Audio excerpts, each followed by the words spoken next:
इस प्रेस वार्ता को शुरू करने से पहले मैं आपको कुछ वीडियो और कुछ चलचित्र और चित्र दोनों दिखाना चाहूंगा। पहले आप वो वीडियो चलाइए। बहुत संवेदनशील मुद्दा है। हाँ, रेडी, स्टार्ट।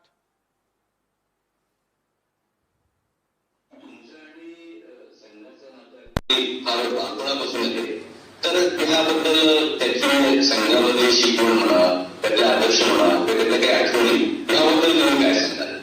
मुलगा आता संघ कार्यात जातो, काही प्रमाणात सहभागी होतो. ही आमच्या घरातली चौथी पिढी. माझा अनुभव फक्त प्रभात शाखेत जायचं काम केलं. ते अतिशय चांगले गणित हिशोब केले. त्यामुळे शाखेची गंगावेळी ते जेवण, त्याची ट्रीटमेंट ठेवणं असं काम त्यांच्याकडे असेल. ते कालानुरूप रूपाने माझ्या वडिलांनी होतं, ते सायन्ससाठी मॅथमॅटिक्स शिकत होते. त्यामुळे तो काही वेळ त्यांच्याकडे आहे. पण त्यांना वाद्य सगळी बाबत पार्टी इन्व्हेस्टिट्यूट ज्या करतात ते परत चालवायचं आहे. त्याच्यातले एका कमांडरच्या पायाशी बसून तरी ब्रास बँड मध्ये सगळे इन्स्ट्रुमेंट ट्रम्पेट, कॉर्नेट, इफोनियम, ट्रम्बोन, सॅक्सोफोन हे सगळं ते वाजवू शकायचं.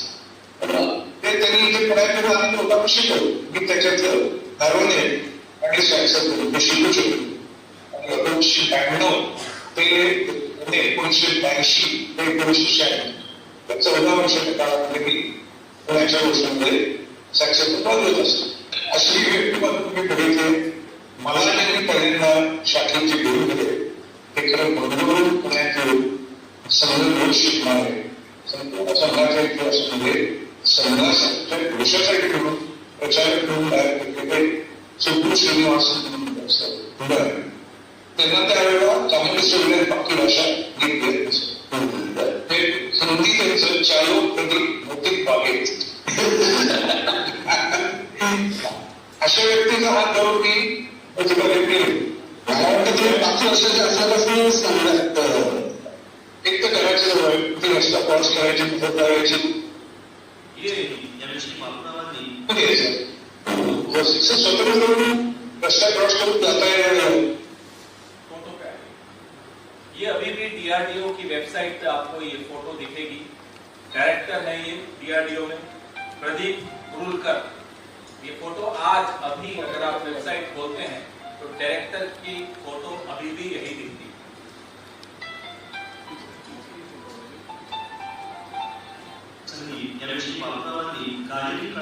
ये आप देख रहे हैं, एक कार्यक्रम चल रहा है, पुस्तक विमोचन।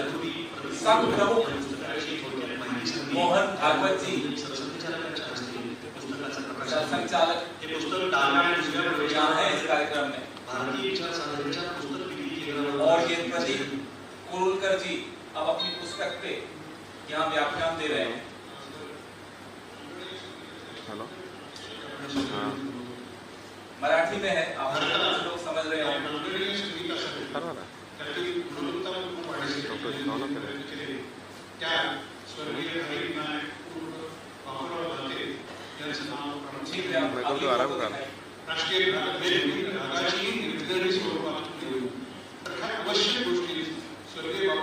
ये देखिए आप सरसंघचालक, और ये जो पोडियम पर खड़े भाषण दे रहे हैं, ये हैं डायरेक्टर डीआरडीओ प्रदीप कुरुलकर। इनके कपड़े देख लीजिए, और हम मोदी जी से भी पूछना चाहते हैं क्या इन्हें भी वो कपड़ों से पहचान लेते हैं। ये संघ की वेशभूषा में डीआरडीओ के डायरेक्टर, ये देखिए आप किसके सामने नतमस्तक होते हुए, डीआरडीओ के डायरेक्टर प्रदीप कुरुलकर। ये डीआरडीओ के डायरेक्टर प्रदीप कुरुलकर सावरकर स्मृति में अपने कुछ भाषण दे रहे हैं, व्याख्यान दे रहे हैं। हो गया। ये पूरी भूमिका जो अभी आपने देखी, ये एक ऐसे व्यक्ति की है जिसको पिछले सप्ताह एटीएस, महाराष्ट्र की एटीएस ने पाकिस्तान को गुप्त संवेदनशील सूचनाएं देने के आरोप में गिरफ्तार किया। ये प्रदीप कुरुलकर 14 साल तक संघ में पुणे की शाखा में सैक्सोफोन बजाते थे। चौथी पीढ़ी संघ से जुड़ी हुई है, यानी कि जो इनकी पहली पीढ़ी जो संघ से जुड़ी थी वो तभी जुड़ी होगी जब श्यामा प्रसाद मुखर्जी मुस्लिम लीग के साथ मिलकर सरकार बना रहे थे, जब अंग्रेजों के साथ मुखबिरी हो रही थी। 4 पीढ़ियों से क्या चल रहा है वो आपके सामने अभी आपने स्क्रीन पर देखा। संगठन मंत्री रहे हुए हैं ये संस्कार भारती के। आप में से जो लोग संघ से वाकिफ हैं और संघ के जो सैकड़ों अलग अलग संगठन हैं उनसे वाकिफ हैं, you know RSS is an umbrella organization. In itself it's unregistered, but it has hundreds of organizations under its umbrella. One of them is Sanskar Bharti, a major, very, very important organization. Pradeep Kurulkar, Director DRDO, has been associated with the Rashtriya Swayamsevak Sangh for 4 generations.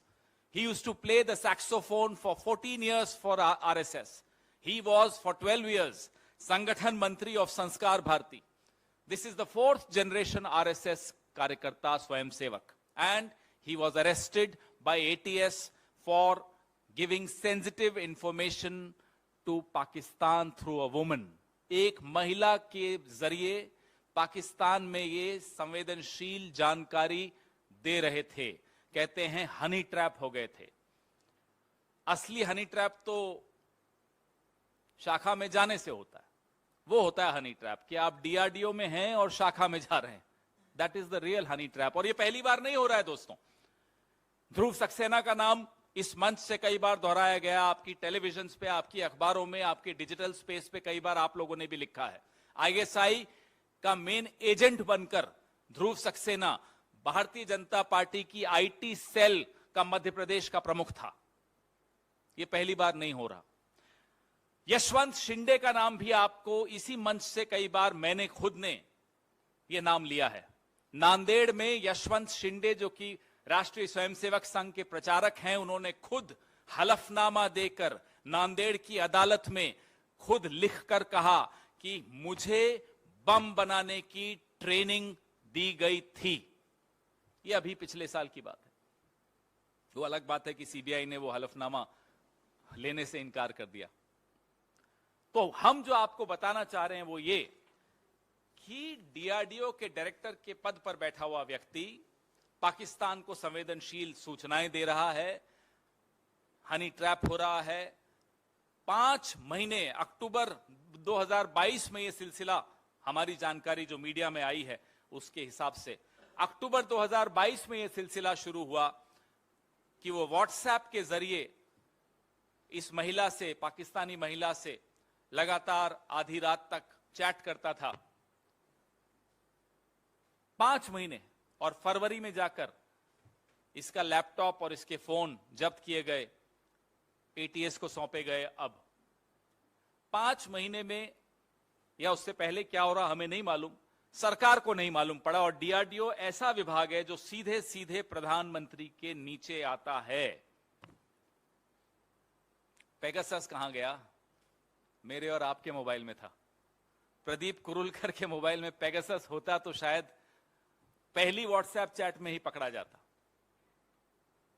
यह प्रधानमंत्री की नाक के नीचे हो रहा है। संघ से जुड़ा हुआ व्यक्ति देश की संवेदनशील सूचनाएं दुश्मन देश को एक महिला के मार्फत दे रहा है। ब्रेकिंग न्यूज होनी चाहिए। मैं पिछले 4-5 दिन से लगातार टीवी देख रहा था कि कहां यह खबर आती है। कुछ चैनल्स ने चलाई। मैं आपसे एक काल्पनिक सवाल पूछता हूं, अगर यह व्यक्ति कांग्रेस से जुड़ा होता तो आज क्या होता? अगर यह व्यक्ति किसी और क्षेत्रीय दल से जुड़ा हुआ होता तो आज क्या होता टीवी पर? पाकिस्तान, इमरान खान सब भूल जाते आप लोग। मणिपुर तो खैर वैसे भी आपको याद नहीं आता है। लगातार इस पर आप लोग, मैं आपकी बात नहीं कर रहा हूं, पूरा का पूरा मीडिया सरकारी प्राश्रय से सिर्फ और सिर्फ यही खबर चला रहा होता, बाकी सब कुछ भूल चुका होता। ये फर्क क्यों है? एक गैर पंजीकृत संस्था से जुड़ा हुआ व्यक्ति आज संघ की यह हिम्मत है कि कहती है कि हमारा इससे कोई मतलब नहीं है। सैक्सोफोन वो आपके लिए बजाता था, आपकी धुन पर वो नाच रहा था, आपकी धुन पर 4 पीढ़ियों से वो नाच रहा था, और आज जब वो पकड़ा जाता है तो संघ कहता है कि हमारा इससे कोई सरोकार नहीं है, कोई संबंध नहीं है। यह है संघ की असलियत कि जब पकड़ा जाए तो साहब हमारा तो मेंबरशिप रजिस्टर ही नहीं है, कहां है हमारा, इसका नाम कहीं भी नहीं है। लेकिन आज जो दौर है वो मोबाइल का दौर है, इंटरनेट का दौर है, और इंटरनेट की याददाश्त बहुत मजबूत होती है, हमसे और आपसे कहीं ज्यादा मजबूत होती है। इसलिए ये सारे फोटोज, ये सारे वीडियोज आपके सामने हैं। अब ये नहीं कह सकते कि साहब मेंबरशिप रजिस्टर तो है ही नहीं। कहां लिखा हुआ है प्रदीप कुरुलकर का नाम?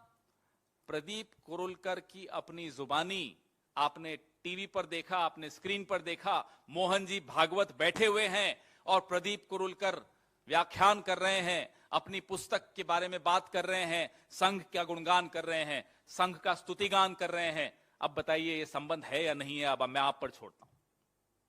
सरेआम संबंध दिख रहा है, पीढ़ियों का संबंध दिख रहा है, ना केवल संघ से दिख रहा है, इस पीढ़ी का तो पाकिस्तान से भी संबंध सबके सामने है। ये रिश्ता क्या है, हम ये जानना चाहते हैं।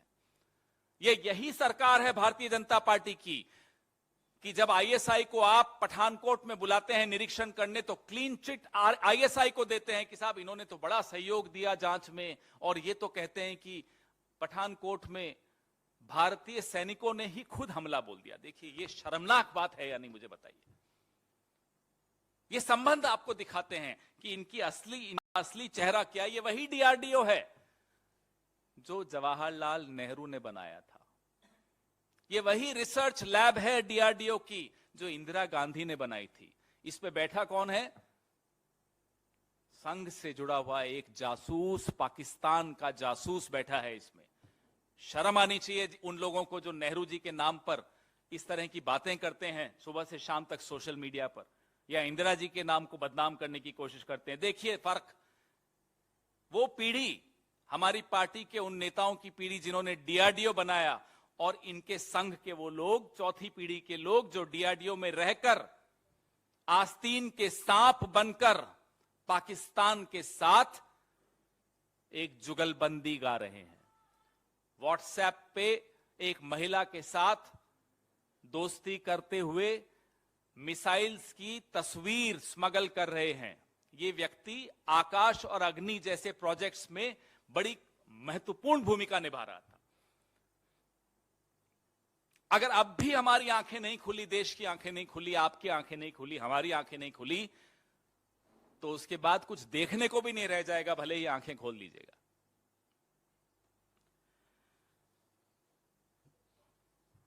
अब प्रधानमंत्री जवाब देंगे या नहीं देंगे, हम यह जानना चाहते हैं। हो सकता है प्रधानमंत्री कहें कि देखिए साहब, मैंने डेटा इतना सस्ता कर दिया कि पाकिस्तान तक को डेटा जा रहा है, मुफ्त में जा रहा है, सिर्फ दोस्ती में चला जाता है। एक महिला से दोस्ती हो गई, डेटा चला गया पाकिस्तान। कितना सस्ता हो गया डेटा मोदी जी के राज में। हो सकता है वो श्रेय ले लें, मजाक की बात नहीं है, ये उनकी स्टाइल है। हर चीज में श्रेय लेते हैं, तो इसमें श्रेय कौन लेगा? कुछ लोग हमें बताते हैं जो संघ से भी जुड़े हुए हैं कि आपस में भी कुछ खींचातानी चल रही है प्रधानमंत्री कार्यालय की और राष्ट्रीय स्वयंसेवक संघ की। कभी शेरपुरिया पकड़ा गया, कभी किरण पटेल पकड़ा गया, तो अब प्रधानमंत्री जी की तरफ से एक उनके कार्यालय की तरफ से भी शायद कोई दांव चला जा रहा है कि ये लो अब हमने एक संघी भी पकड़ के दिखा दिया। क्या चल रहा है इस देश में, हम ये जानना चाहते हैं। आपकी क्या लड़ाई है, क्या खींचतान है, हमें इससे कोई मतलब नहीं, देश को इससे कोई मतलब नहीं। मेरे देश की संवेदनशील सूचनाएं मेरे दुश्मन देश को, पड़ोसी की दुश्मन देश को जा रही हों, और एक संघी जो संघ से जुड़ा हुआ हो, 4 पीढ़ियों का जिससे संघ का रिश्ता हो, वो दे रहा हो, और कोई बात नहीं हो रही इस विषय में, कोई सवाल जवाब नहीं हो रहा प्रधानमंत्री से। प्रधानमंत्री के नीचे आता है डीआरडीओ, जैसे कि मैंने आपको बताया था। ये इस देश को हम लोग आंख बंद करके कहां जाने दे रहे हैं, मैं ये जानना चाहता हूं आप लोगों के मार्फत से, प्रधानमंत्री से, इस सरकार से, और इस गैर पंजीकृत संगठन जिसका नाम राष्ट्रीय स्वयंसेवक संघ है, उससे जानना चाहते हैं। अपने आप को सांस्कृतिक संगठन कहते हैं। यह है संस्कृति आपकी। आपके सवाल।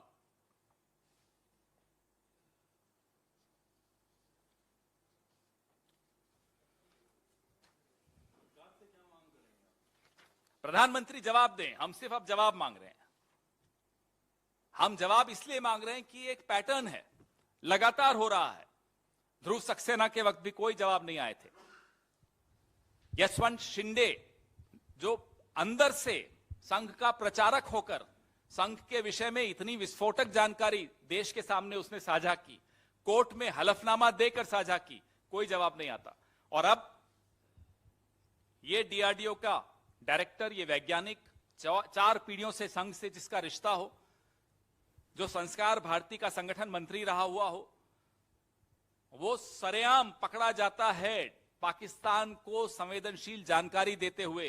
डीआरडीओ प्रधानमंत्री के मातहत आता है। प्रधानमंत्री जवाब दें कि ये चल क्या रहा है उनके शासनकाल में, ये हो क्या रहा है। हम सिर्फ और सिर्फ प्रधानमंत्री से अब जवाब मांगते हैं।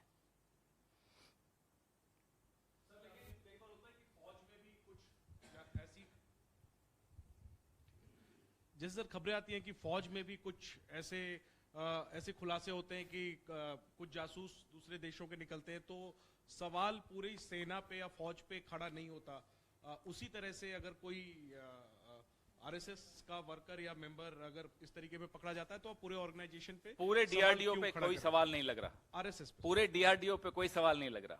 संघ पे इसलिए लग रहा है कि एक उदाहरण नहीं है ये। यशवंत शिंदे का नाम मैं बार बार इसलिए ले रहा हूं कि मैं चाहता हूं या तो यहां बैठे हुए या फिर आप घर जाकर या ऑफिस जाकर जरूर इस पर थोड़ी रिसर्च करिए, गूगल करिए, यशवंत शिंदे नांदेड़ आरएसएस, सिर्फ ये 4 शब्द डाल दीजिएगा, आपको बहुत कुछ मिलेगा। क्योंकि अभी हाल फिलहाल में ही सीबीआई ने उनका हलफनामा तक लेने से मना कर दिया। ये तो अंदर से आवाज आई थी।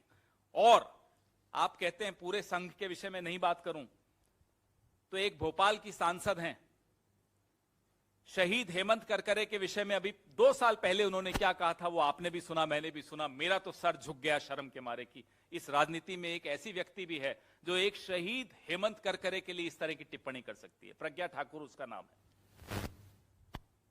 एक नाम नहीं है, ध्रुव सक्सेना भी नाम है। एक पूरा इतिहास आपको मिलेगा इस तरह की गतिविधियों में संलिप्त लोगों का। क्यों वो उसी विचारधारा से जुड़े हुए हैं, हम ये जानना चाहते हैं। क्यों गृह मंत्री जो आज गृह मंत्री हैं, उन्होंने आईएसआई को क्लीन चिट दी थी जब पठानकोट में आईएसआई को अंदर बुला के उसका निरीक्षण करवाया गया था। यह देश के इतिहास में कभी नहीं हुआ। तो यह चल क्या रहा है? क्यों आरएसएस की कोई जवाबदेही नहीं होती इस देश में?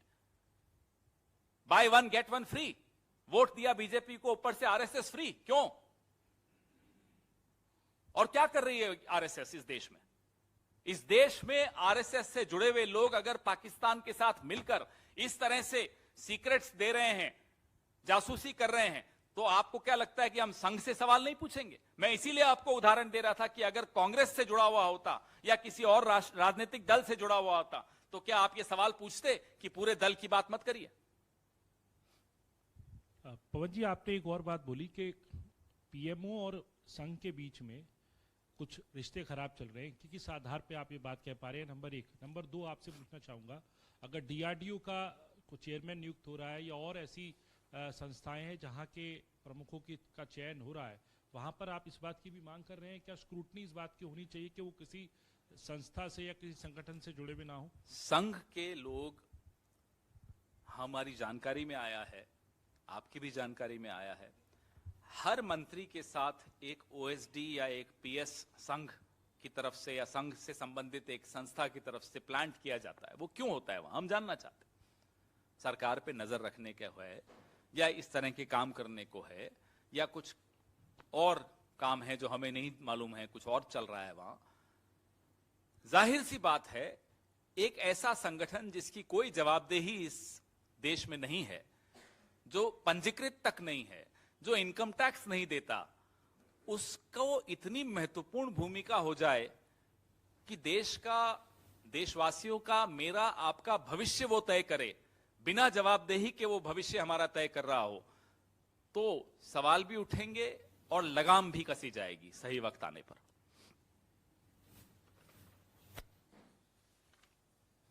कोई टिक टैक नहीं है, तो अभी जो भी पूछना है पूछ लीजिए।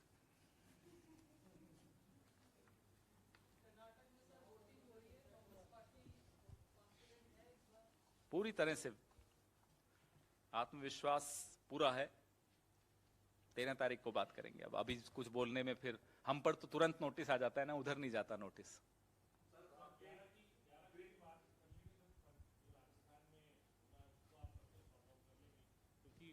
कुछ सॉर्ट आउट करने लायक तो कुछ है ही नहीं, क्या सॉर्ट आउट करना है? बोले सब, आप सबको अब ये मजाक में कुछ कह दें तो मजाक को थोड़ी सॉर्ट आउट किया जाता है। मजाक की बात मजाक में कभी कह देंगे, जवाब मिल जाएगा मजाक में ही।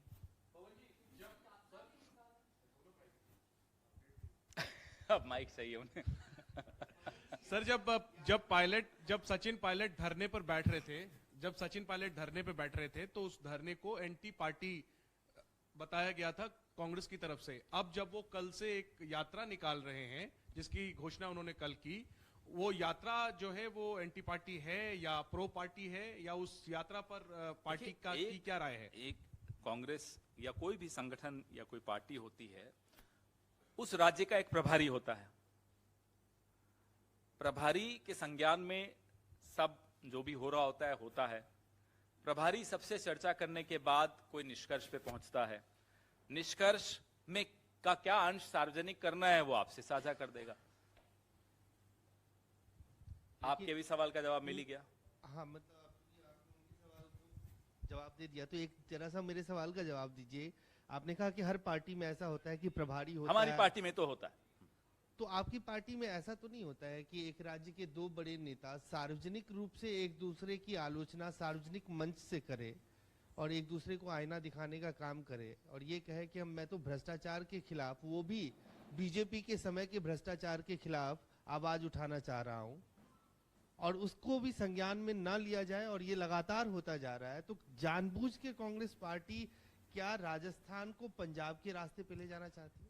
अब आपने कहा कि संज्ञान में नहीं ली, आपको कैसे मालूम? क्या संज्ञान में भी ले? सार्वजनिक तौर पे संज्ञान में लेना तो मतलब सुन लिया तो संज्ञान में ले लिया, देख लिया तो संज्ञान में ले लिया। हर चीज सार्वजनिक नहीं होती। सार्वजनिक होने का सही वक्त आता है। जब सही वक्त आएगा तो संज्ञान में क्या लिया, संज्ञान लेने के बाद निष्कर्ष क्या निकला, वो सार्वजनिक हो जाएगा।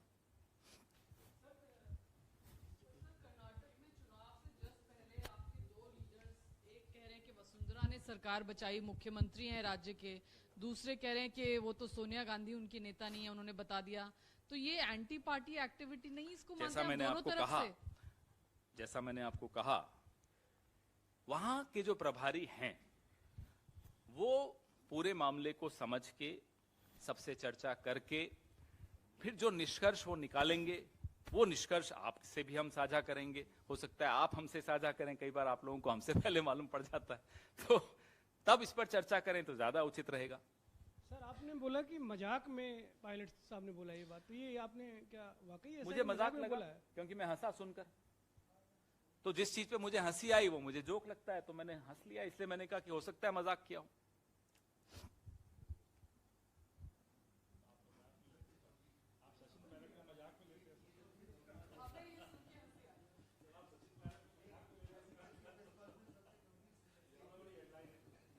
सबसे गंभीर स्टेटमेंट इस पूरी प्रेस कॉन्फ्रेंस में यह है कि राष्ट्रीय स्वयंसेवक से जुड़े हुए लोग, 4-4 पीढ़ियों से राष्ट्रीय स्वयंसेवक संघ से जुड़े हुए लोग किस तरह की गतिविधियों में संलिप्त हैं, ये आपके सामने मैंने रखा, ये देश के सामने रखा। मुझे लगता है उससे ज्यादा गंभीर और कुछ नहीं हो सकता। युद्धों में कभी नहीं हारे हम, डरते हैं छल छंदों से, हर बार पराजय पाई है अपने घर के जयचंदों से। अब मैं जयचंदों की बात कर रहा हूं, राष्ट्रीय स्वयंसेवक संघ के जयचंदों की, तो आपको वो बात गंभीर नहीं लग रही? मैं संघ पर प्रेस वार्ता कर रहा हूं, संघ के जयचंदों पर प्रेस वार्ता कर रहा हूं। पता नहीं आप कहां ले जा रहे हैं प्रेस वार्ता को।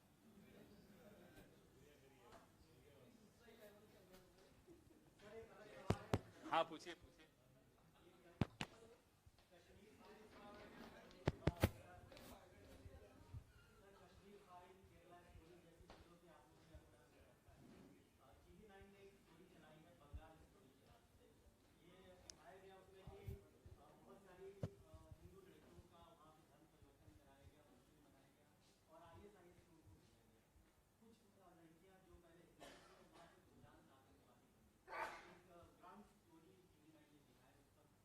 मैंने देखी नहीं, पहले देखूं फिर बात करूंगा। ना पिक्चरें देखी जिनका आपने नाम लिया, ना आपकी ग्राउंड स्टोरी देखी, तो मैं देख लूं, समय मिला नहीं क्योंकि थोड़ी और महत्वपूर्ण चीजों में व्यस्त थे।